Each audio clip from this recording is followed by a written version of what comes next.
Sa liblib na isla ng bai, niranahan ng sandaang babae. Kultura'y iba, bawal ang lalaki. Itatakwil sa isla, iyan ang sabi. Inay, ayaw ko pong suotin ito. Usal di pa niyang nakanuot ang noo. Mapapagalita ka ng Reyna. Mabilis na tugon ng kanyang ina. Bakit kasi galit na galit tayo sa kalalakihan? Bulaslas di pa niyang na nagugulumihanan. Ito ang kultura ng bai. Paniniwala, gawin, labagin mo'y itatakwil ka't magiging sawi. Pero inay, ayaw ko po na mga ginagawa ng kababaihan. Malungkot na tugon ni Paniyang, nakulong ng kultura at kasaysayan. Sino ba ako? Ano ba ako? Nasaan ba ako? Patuloy na pagtatanong ni Paniyang na napako sa kanilang kulturang galit sa kalalakihan. Ang kawawang Paniyang sinapit ay kalumbayan. Depresyon ay dumapo sa sariling ikinulong sa sistemang nakapiring.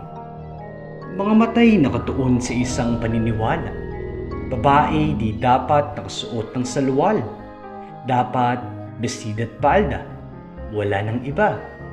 Kapag sumuway ka, tiyak ika'y naiiba. Pero ayaw niya ng malambot. Gusto niya ng matigas. Ayaw niya ng suso. Gusto niya ng matigas. Ayaw niya ng regla. Gusto niya ng matigas. Ayaw niya ng pambabae. Gusto niya ng matigas. Kaya't isang gabi sa isla ng bai, noong naganap ang piging, si Paniyang ayaw nang maging babae. Kung kaya't tumakas sa isla si Paniyang na naiiba. Tumakbo, gumapang at nagpagulong-gulong sapagkat si Paniyang ayaw raw sa gunggo. Sa sistemang matriarkal, ayaw nang makulong.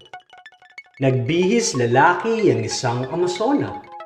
Sa labas ng isla, nilabas ang tunay na persona.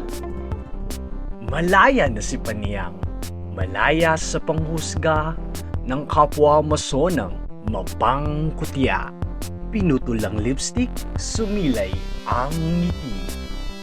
Kolorete ay itinapon, kaligayahan ng siyang dumating. Sapagkat walang kasarian ang kasiyahan, walang kultura ang pagiging makatotohanan. Kaya't gayahin si Paniyang, nilikdan ng kultura, lumabas ng isla, di nagpakulong sa mga gunggong.